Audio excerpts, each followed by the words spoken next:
Hello everyone, welcome to our channel.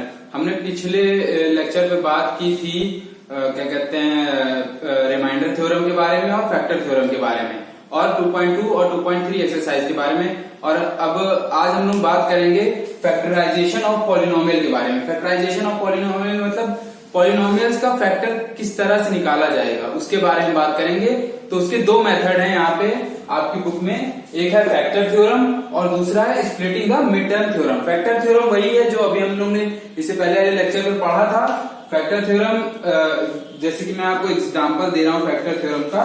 ये कोई polynomial है x cube plus x square plus x plus 1 और ये क्या करते हैं चेक x प्लस 1 फैक्टर है इसका, ये बताना है।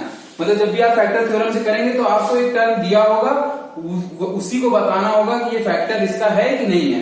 कैसे चेक करेंगे मैंने आपको बताया था, जिस टर्म को चेक करना है कि फैक्टर है कि नहीं, तो x प्लस 1 को हम बराबर रखेंगे 0 के। मतलब जिस टर्म को चेक करना हो तो फैक्टर है कि नहीं, उस टर्म को हम लोग 0 के बराबर रख के वहां से x की वैल्यू निकाल देंगे। x की वैल्यू यहाँ से आपकी -1 आई है और इस वैल्यू को हम लोग पॉलिनोमियल में रख देंगे। डायरेक्ट अगर हम पॉलिनोमियल में अगर इस वैल्यू को रखेंगे और आप जब इसको सॉल्व करेंगे तो -1 का क्यूब आएगा आपका -1 और -1 का स्क्वायर आपका आएगा 1 आएगा, है ना। माइनस माइनस कैंसिल हो जाते हैं मल्टीप्लाई में और वो जो एलिमेंट्स है वो मल्टीप्लाई हो जाएंगे। तो यहाँ पे आपका 1 आएगा और यहाँ -1 और ये +1, -1 +1 कैंसिल, -1 +1 कैंसिल। आपका जो रिमाइंडर आया है वो कितना आया 0। और अगर रिमाइंडर 0 आ रहा है तो ये इसका फैक्टर होगा। फैक्टराइजेशन थ्योरम में हम लोगों ने ये पढ़ा था। अब जो नया है टॉपिक वो देखिए, splitting the middle term. Splitting the middle term, इससे हम लोग निकालेंगे फैक्टर। कैसे निकालेंगे इससे, तो ये स्प्लिटिंग द मिडिल टर्म का हम एक एग्जांपल देखेंगे और मैं आपको समझा रहा हूँ। स्प्लिटिंग द मिडिल टर्म में सबसे पहले आपको देखना है कि ये स्टैंडर्ड फॉर्म में है कि नहीं है। स्टैंडर्ड फॉर्म में मतलब जो पावर जिसकी सबसे ज्यादा होगी वो टर्म पहले होना चाहिए और उसके बाद उससे कम पावर वाला और आखिरी में सबसे कांस्टेंट होगा। ठीक है, मान लीजिए ये तो आपका स्टैंडर्ड फॉर्म में लिखा हुआ है। मान लीजिए इस तरह से लिखा होता कि -7x + 12x² + 1, तो इसको हम पहले स्टैंडर्ड फॉर्म में करते हैं और स्टैंडर्ड फॉर्म इसका ये है। ठीक है, तो सबसे पहले ये ध्यान दीजिएगा कि जो आपको पॉलिनोमियल दिया गया वो स्टैंडर्ड फॉर्म में है कि नहीं है स्टैंडर्ड फॉर्म में। उसके बाद हम बता रहे हैं कि मिड स्प्लिट मतलब मिड मतलब क्या होगा, मिडिल।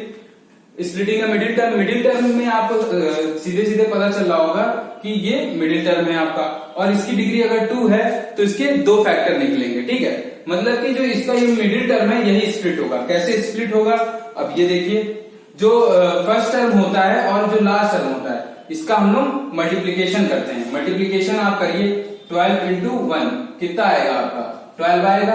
अब इस 12 का हम लोग एचसीएफ लेंगे। तो जो सबसे मिनिमम नंबर है जिससे ये 12 डिवाइड होगा वो आपको पता ही होगा एचसीएफ कैसे निकालते हैं। तो ये देख रहे होंगे 2 से, मिनिमम पहले 2 ही लेते हैं, 2 से देख रहे हैं, 2 से हो रहा है डिविजिबल तो 6 आएगा, फिर 2 से करेंगे, फिर 3, अब 3 इटसेल्फ से होगा, 3 से ही होगा। ठीक है, तो जो आपके फैक्टर्स आए हैं वो 2 × 2 × 3 आए हैं। ठीक है, अब आपको जो स्प्लिटिंग करनी है वो इन्हीं नंबर्स के अकॉर्डिंग करनी है।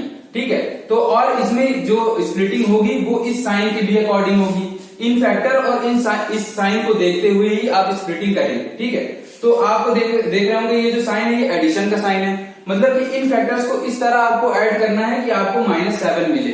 ठीक है, तो कैसे करेंगे, 12x² और यहां देखिए आप 2 × 2 = 4 हो गया और ये प्लस का 3, ये आपका क्या हो जाएगा 7 आ रहा है, 4 + 3। तो ये इस 7 को हम लोग लिखेंगे 4 + 3, 4 + 3 और ये x और +1।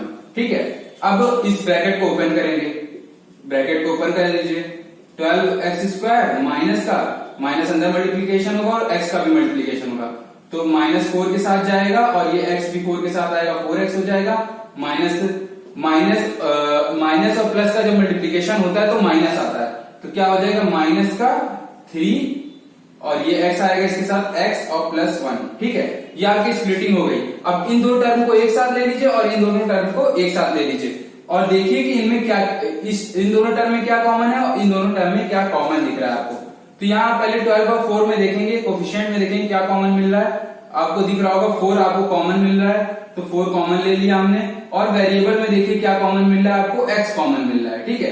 तो अब देखें अंदर क्या बचता है, यहाँ से हम लोगों ने 4 कॉमन ले लिया, तो क्या बचा आपका 4, 3 बचा और यहाँ से x कॉमन एक आप ले चुके हैं और एक ही फिर 2x है अंदर, एक कॉमन ले चुके हैं, आपका 1x बचा और यहाँ पे आपने पूरा 4x कॉमन ले चुके हैं यहाँ पर। तो यहाँ क्या बचेगा आपका, माइनस का साइन ऐसे रहेगा और यहाँ पे आपका बचेगा 1, ठीक है। अब यहाँ देखिए इन दोनों टर्म में आपको कुछ कॉमन दिख नहीं रहा है, मगर यहाँ पे हम माइनस कॉमन ले रहे हैं और -1 कॉमन ले रहे हैं और जहाँ कुछ नहीं कॉमन है वहां 1 आता ही है, आपको पता ही है। हमने यहाँ माइनस कॉमन क्यों लिया है, अगर चाहते तो ना भी लेते। हमने माइनस कॉमन इसलिए लिया है कि जो फैक्टराइजेशन मेथड में होता है वो ये होता है कि ये दोनों जब फैक्टर आप स्प्लिटिंग करेंगे तो ये दोनों टर्म आपके सेम आने चाहिए। अगर ये दोनों टर्म आपके सेम नहीं आ रहे हैं तो समझ लीजिए आपने स्प्लिटिंग गलत की है, कहीं ना कहीं आपने कोई गलती की है, ठीक है। तो अब जब ये दोनों टर्म यहां देखेंगे आप सेम आ गया है तो इसको इसके साथ लिखेंगे और ये दोनों में कॉमन है, एक ही बार लिखा जाएगा। तो 4x - 1 और 3x - 1, ठीक है। अब ये दोनों क्या हो गए, ये आपके दो फैक्टर्स आ गए हैं इस पॉलिनोमियल के। अब हम लोग देखेंगे अगर इसकी डिग्री 2 की जगह 3 होती तो वो कैसे करते हैं, ठीक। अब जब हम देखेंगे कि जब पावर आपकी 3 होगी, जब आपकी पावर 3 होगी तो उसकी स्प्लिटिंग कैसे होगी, उसके फैक्टर्स आप कैसे निकालेंगे, ठीक है। क्योंकि जो सेकेंड टर्म है, दो टर्म है या पावर अगर 2 है, डिग्री 2 है, तो उसके जो दो फैक्टर्स हैं वो आप इजीली निकाल सकते हैं फैक्टर थ्योरम से भी और स्प्लिटिंग द मिडिल टर्म से भी। मगर जो अब आपका ये पावर अगर आपकी क्यूब हो जा रही है, जहां पावर क्यूब हो जाएगी और डिग्री 3 हो जाएगी, वहां पे आपके ये दोनों मेथड यूज होंगे एक ही में। मतलब कि पहले हम लोग उसमें फैक्टर थ्योरम लगाएंगे, फैक्टर थ्योरम लगा के एक फैक्टर निकाल लेंगे और एक फैक्टर निकालने के बाद उस फैक्टर से पूरे पॉलिनोमियल को डिवाइड कर देंगे तो हमें फिर एक छोटा पॉलिनोमियल मिल जाएगा जो सेकंड डिग्री का होगा और उसका मिड टर्म स्प्लिट करके हम निकालेंगे। ये थोड़ा बड़ा क्वेश्चन है, आप इसको देखिए, मैं आपको समझा रहा हूं ऐसे समझना। पहले आप देखिए ये पॉलिनोमियल स्टैंडर्ड फॉर्म में लिखा है कि नहीं, स्टैंडर्ड फॉर्म मतलब पावर्स के अकॉर्डिंग लिखा है कि नहीं, देखिए नहीं लिखा हुआ है, यहाँ देखिए सब मिक्सअप है। तो सबसे पहले देखिए पावर सबसे ज्यादा किसकी है, x क्यूब की है, तो x क्यूब को पहले लिखेंगे, फिर x स्क्वायर वाला टर्म लिखेंगे मतलब 13x स्क्वायर प्लस फिर x वाला टर्म लिखेंगे 32x और लास्ट में आपका कांस्टेंट वाला टर्म, ठीक है। अब इसमें क्या है, देखिए आप इसकी स्प्लिटिंग ऐसे नॉर्मली नहीं कर सकते हैं, ठीक है। तो इसमें पहले आप एक ऐसा मतलब लेट करेंगे, ऐसी x की ऐसी वैल्यू को लेट करेंगे जिसपे ये पूरा पॉलिनोमियल आपका 0 आ जाए, जिस वैल्यू पे इस पूरे पॉलिनोमियल की वैल्यू 0 आ जाए। लेट करते हैं, लेट किया हमने x = 1 रखिए, इस वैल्यू को इसमें रखिए जरा, 1 का cube plus 13 into 1 square plus 32 into 1 plus 20, तो ये हो जाएगा आपका 1, ये हो जाएगा 13 प्लस ये हो जाएगा आपका 32 प्लस 20। यहाँ पे सबको ऐड करेंगे तो देखेंगे आपको मिल रहा है 3 2 5 1 6 और 5 66 मिल रहा है। मतलब यहाँ पे आपको रिमाइंडर 0 नहीं मिल रहा है, रिमाइंडर 0 नहीं मिल रहा है। फैक्टर थ्योरम के अकॉर्डिंग अगर रिमाइंडर 0 नहीं मिलता है किसी वैल्यू पुट करने पे तो वो उसका फैक्टर नहीं होता है, ठीक है। अब 1 नहीं है तो क्या लेंगे, 1 नहीं है तो -1 लेके देखेंगे, अगर -1 पे भी नहीं आएगा तो फिर 2 लेके देखेंगे, 2 पे नहीं आएगा तो -2 लेके देखेंगे। आपका 2 और -2 तक आ जाएगा। अगर मान लीजिए 1 -1 पे नहीं आया तो 2 या -2 किसी एक वैल्यू पे जरूर आपका पॉलिनोमियल 0 आ जाएगा, ठीक है। तो यहाँ पे हम -1 रखते हैं, -1 रखिए, x क्यूब की जगह -1 रखेंगे, -1 का क्यूब प्लस 13 इंटू -1 का स्क्वायर प्लस 32 इंटू -1 प्लस 20, ठीक है। अब -1 का क्यूब करेंगे -1 आएगा, पता है आपको, -1 का स्क्वायर करेंगे 1 आएगा और 13 से मल्टीप्लाई करेंगे, आपका आ गया 13 और ये 32 -1 क्या हो जाएगा, माइनस का 32 हो जाएगा, ठीक है। साइन पॉजिटिव इंटू निगेटिव आपका हमेशा निगेटिव ही मिलता है, ठीक है। तो यहाँ माइनस का 32 आया और ये प्लस का 20। अब इसको सॉल्व करिए, ये निगेटिव वाला टर्म इस निगेटिव वाले टर्म से ऐड हो जाएगा, मगर साइन नेगेटिव में ही रहेगा। माइनस का 33 आया और ये पॉजिटिव वाला इस पॉजिटिव से ऐड कर दिए, 13 इंटू 20 आपका 33 आ जाएगा। माइनस का 33 प्लस का 33 आ गया आपका 0, रिमाइंडर 0 आ गया। इसका मतलब क्या है कि ये जो आपने वैल्यू रखी है उसी से आपको फैक्टर एक मिल जाएगा। कैसा फैक्टर कैसे मिलेगा? जिस वैल्यू पे ये 0 आया है इस वैल्यू को यहीं पे आप देखिए, इसको हम लिख सकते हैं x plus 1 is equal to 0। ठीक है, अब क्या करेंगे? अब इस x प्लस 1 से जो ये x प्लस 1 आपका आया है, इस x प्लस 1 से इस पॉलिनोमियल को डिवाइड कर देंगे। ठीक है, या x cube plus 13x square, ये पॉलिनोमियल को हम लोग अंदर लिखेंगे, x square plus 32x plus 20। और जो इसका एक फैक्टर हमें जो मिला है फैक्टराइजेशन में क्या कहते हैं, फैक्टर थ्योरम वाले मेथड से हमें इसका एक फैक्टर मिल गया x प्लस 1। ठीक है, अब इस x प्लस 1 से इसको डिवाइड करेंगे। ठीक है, x प्लस 1 से इसको डिवाइड करेंगे। अब कैसे डिवाइड करेंगे देखना है आपको। यहाँ पे पावर, ये जो फर्स्ट टर्म है उससे मिलाना है आपको। यहाँ x क्यूब है तो हम इसमें क्या मल्टीप्लाई करें कि आपका जो फर्स्ट टर्म है वो x क्यूब है, तो यहाँ x पहले से है तो हम किससे मल्टीप्लाई करेंगे, मतलब यहाँ पहले इसकी पावर 1 है, अब हम इसमें कितनी पावर से मल्टीप्लाई करें कि x क्यूब बन जाए, x स्क्वायर से मल्टीप्लाई करेंगे तो दोनों की पावर ऐड हो जाएगी और x क्यूब बन जाएगा ना।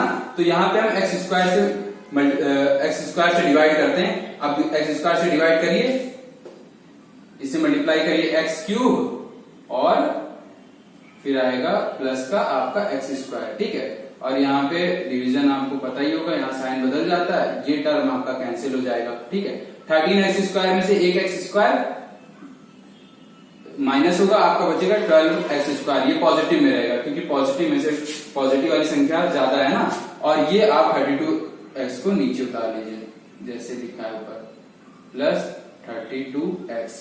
ठीक है, अब हमें फर्स्ट टर्म से मिलाना है। ठीक है, अब हम इसमें क्या मल्टीप्लाई करें कि आपको 12x स्क्वायर आ जाए। ठीक है, तो हम इसमें मल्टीप्लाई क्या करेंगे, प्लस का आपका 12x। ठीक है, 12x करेंगे तो 12x स्क्वायर आ जाएगा, 12x स्क्वायर और आपका प्लस 12x। यहाँ साइन नीचे बदल जाता है, साइन बदल जाएगा, ये 12x square 12x square cancel हो जाएगा, यहाँ आपका बचेगा 20x। ठीक है, अभी और ये 20 नीचे ऐसे आ जाएगा एज इट इज। ठीक है, पॉजिटिव। अब देखिए इसमें हम क्या मल्टीप्लाई करें कि आपका ये 20x मिले। ठीक है, तो हम 20 से मल्टीप्लाई करेंगे, डिवाइड कर रहे हैं, 20 टाइम्स ले जा रहे हैं तो 20 और ये x बचेगा और ये 1 से मल्टीप्लाई होगा तो आपका 20 बचेगा। ठीक है, और यहाँ नेगेटिव, ये पॉजिटिव निगेटिव कट जाएगा, पॉजिटिव निगेटिव कट जाएगा, आपको मिला रिमाइंडर 0। मतलब कि ये इसका फैक्टर है, ये भी दोबारा आपने इसको चेक भी कर लिया है हिसाब से, ये इसका फैक्टर है, मतलब रिमाइंडर 0 आ रहा है। अब जो ये पॉलिनॉमियल जो ये हम लोगों को मिला है क्वेश्चन, इससे हम 2 फैक्टर और निकालेंगे इसके इस तरह से। अब इससे हम 2 फैक्टर कैसे निकालेंगे, इसमें करेंगे स्प्लिटिंग द मिडिल टर्म, इसमें splitting the middle term method लगाएंगे। ठीक है, क्यूब वाली पावर होगी आपकी, उसमें आपके दोनों मेथड लगेंगे। पहले फैक्टर थ्योरम लगेगा, फैक्टर थ्योरम लगा के हम एक 0 उसका निकाल लेंगे। ठीक है, एक फैक्टर उसका निकाल लेंगे और फैक्टर निकालने के बाद उस फैक्टर से हम उस पॉलिनोमियल को दोबारा से डिवाइड करेंगे। डिवाइड करने पे हमें एक क्वोशिएंट मिलेगा, जो क्वोशिएंट मिलेगा तो एक फैक्टर हमें पहले से मिल चुका है और हमें 2 फैक्टर और चाहिए क्योंकि पावर क्यूब है तो 3 फैक्टर मिलेंगे। तो जो क्वोशिएंट मिला है उसको हम मिड टर्म स्प्लिट मेथड से वहां से 2 फैक्टर और निकालेंगे। ठीक है, जो आपका क्वोशिएंट लिखा है मैं यहाँ नोट कर रहा हूँ, x स्क्वायर प्लस 12x और प्लस का आपका 20 है। ठीक है, अब इसमें हम लगाएंगे मिड टर्म स्प्लिट मेथड। हम आपको बता चुके ये स्टैंडर्ड फॉर्म में पहले से लिखा हुआ है। ठीक है, तो ये स्टैंडर्ड फॉर्म में पहले से लिखा हुआ है। अब इसमें हम लोग लगाएंगे मिड टर्म स्प्लिट। कैसे लगाते हैं आपको पता है, जो फर्स्ट टर्म है और लास्ट टर्म है उसका मल्टीप्लीकेशन होता है। तो यहाँ फर्स्ट टर्म आपका क्या है, मतलब जो फर्स्ट टर्म है उसका कोफिशिएंट और लास्ट टर्म जो कांस्टेंट होता है उससे मल्टीप्लाई करते हैं। ठीक है, तो मल्टीप्लाई करेंगे, आपका यहाँ पे क्या मिल रहा है, 20 मिल रहा है, 1 into 20 तो आपको क्या मिला, 20 मिला। अब इसका हम एचसीएफ ले लेंगे, एचसीएफ लेंगे जो सबसे मिनिमम है 2 से डिवाइड हो रहा है तो 10, फिर 2 से करेंगे 5 और 5 से करेंगे 1। जो इसके फैक्टर्स आ रहे हैं वो आ रहे हैं 2 into 2 into, मैं रुको पहले 20 सही से लिखो, ऐसा लग रहा है तुम अब हम देखेंगे फर्स्ट टर्म और लास्ट टर्म को मल्टीप्लाई करेंगे। जो फर्स्ट टर्म होगा एक्स स्क्वायर, उसका कोफिशिएंट, उस कोफिशिएंट को हम लोग लास्ट टर्म से मल्टीप्लाई करेंगे। कितना है 1 इंटू 20, 1 इंटू 20 करेंगे, आपका रिजल्ट आएगा 20। अब इस 20 का हमको HCF लेना है, 2 से करेंगे तो आपका आएगा 10, फिर 2 से करेंगे 5 आएगा, फिर 5 से करेंगे आपका आएगा 1। ठीक है, तो आपको फैक्टर्स क्या मिल रहे हैं 2 इंटू 2 इंटू 5। और यहाँ पे आपको फिर साइन चेक करना है, साइन क्या है पॉजिटिव है, मतलब ऐड होना चाहिए। अब इन टर्म को इस तरह से ऐड करिए कि आपका रिजल्ट आ जाए 12।